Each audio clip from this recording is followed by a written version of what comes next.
Hello guys, मेरा नाम है हिमांशु और आप देख रहे हैं रेसल अलर्ट। सो गाइस, जैसा कि रॉ में तो पॉल हेमन ने आकर कोडी रोड्स को ये कहा कि रॉक को दिए गए चैलेंज को वो विड्रॉ कर ले, लेकिन उन्होंने ऐसा नहीं किया और उन्होंने कहा अब ब्लड लाइन उनका शिकार नहीं करने वाले बल्कि वो करने वाले हैं ब्लड लाइन का शिकार। तो गाइस, इससे रिलेटेड एक काफी बड़ी अपडेट निकल कर आई है। आखिर कब होने वाला है रॉक वर्सेस कोडी रोड्स का मैच, किस तरह से उसमें Roman Reigns and Seth Rollins की रहने वाली है इन्वॉल्वमेंट, आज की इस वीडियो में मैं उसी के बारे में करने वाला हूँ बात। लेकिन इससे पहले मैं आप सबको बताना चाहता हूँ रॉ के एपिसोड खत्म होने के बाद हमें क्या कुछ देखने को मिला, इसके अलावा Seth Rollins and John Moxley किस चीज को लेकर आ चुके हैं एक साथ। तो सबसे पहले हम Seth Rollins and John Moxley से जुड़ी अपडेट के बारे में कर लेते हैं बात। तो आप सबको पता ही है WWE में तो इनकी फ्रेंडशिप काफी कमाल की थी, लेकिन WWE छोड़ने के बाद भी जॉन मॉक्सली को हमें कई बार सपोर्ट करते हुए दिखे सेथ रॉलिंस, और अगेन उन्होंने ऐसा ही कुछ किया है क्योंकि आप सबको पता ही है CM पंक की लगभग 1-1.5 साल पहले फ्यूड जॉन मॉक्सली के साथ चल रही थी AEW में। एंड उसी दौरान डीन एम्ब्रोस यानी कि जॉन मॉक्सली ने CM पंक के बारे में ये कहा था कि कमजोर दिमाग, कमजोर शरीर, कमजोर ईगो, यानी कि CM पंक का दिमाग भी कमजोर है, बॉडी तो कमजोर है ही, वो इंजर्ड हो जाते हैं कभी भी, एंड उनका ईगो भी कमजोर है। और गाइस, जब रिसेंटली सेथ रॉलिंस से एक इंटरव्यू में CM पंक के इंजरी के बारे में पूछा जाता है, देन उन्होंने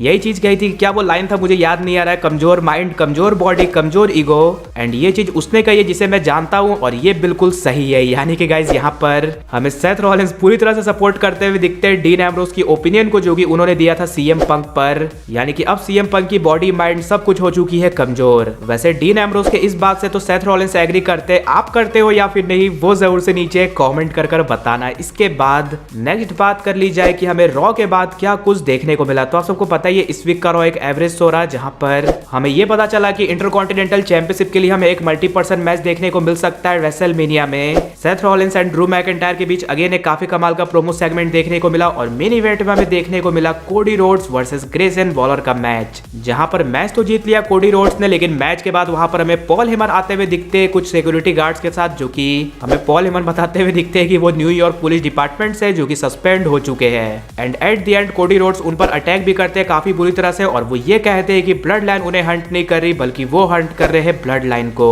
बट गाइस, रॉ के बाद कोडी रोड्स हमें स्टील रिंग में देखने को मिलते हैं और एक बंदा उन्हें बोलता है कि उनके तरफ से वो जेंडर रिवील कर दे, यानी कि अमेरिका में आप सब जानते हो ये चीज काफी ज्यादा पॉपुलर है, यानी कि गर्ल होने वाला या फिर बॉय, उसी चीज को हमें कोडी रोड्स रिवील करते हुए दिखते हैं उस पेरेंट्स की तरफ से, और वो निकलता है बॉय। जिसके बाद वो कहते हैं कि अब ये बच्चा पूरे एरिना का है एंड हम सब इसके पेरेंट्स है, बट हाँ वो सजेस्ट करते हैं कि इसका नाम कोडी बिल्कुल भी ना रखने, बिकॉज ये टेरिबल नेम है, यानी कि उन्होंने मजाक में ये चीज कही। अब यहाँ से जो भी कोडी रोड्स कह रहे कर रहे उसे देखकर पूरी तरह से जॉन सीना की वाइब आ रही है, और यहाँ से देखकर साफ लग रहा है कि कोडी रोड्स बन चुके हैं WWE के नेक्स्ट बेबी फेस। वैसे अगर रोमन रेंस को सिर्फ करंट रोस्टर से निकाल दिया जाए तो आपके अकॉर्डिंग उसके बाद सबसे बड़ा सुपरस्टार कौन है WWE में, वो जरूर से नीचे कमेंट कर बताना। और फाइनली बात कर ली जाए Roman Reigns and Seth Rollins की किस तरह से इन्वॉल्वमेंट रहने वाली है रॉक वर्सेस कोडी रोड्स के मैच में। तो आप सबको पता ही है एलिमिनेशन चैम्बर में कोडी रोड्स ने रॉक को चैलेंज किया था 1-on-1 मैच के लिए, जिसके बाद लोगों के मन में यही सवाल था कि आखिर ये मैच होने कब वाला है।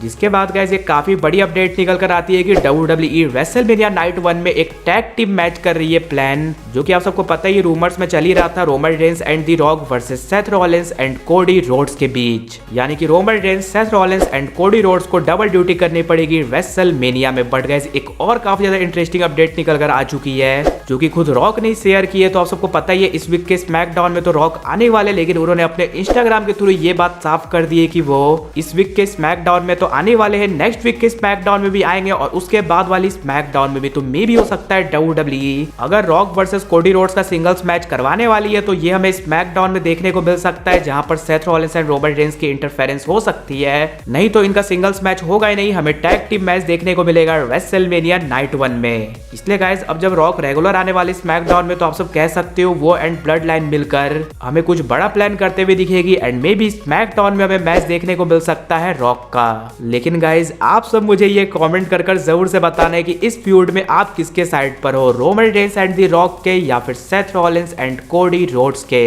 इसके अलावा अगर वीडियो पसंद आएगी तो वीडियो को भी लाइक कर दीजिए, और चैनल को सब्सक्राइब करने के साथ साथ उसके बगल वाले बेल आइकन को भी जरूर प्रेस कर दीजिए। तो मिलते हैं गाइस अगली वीडियो में।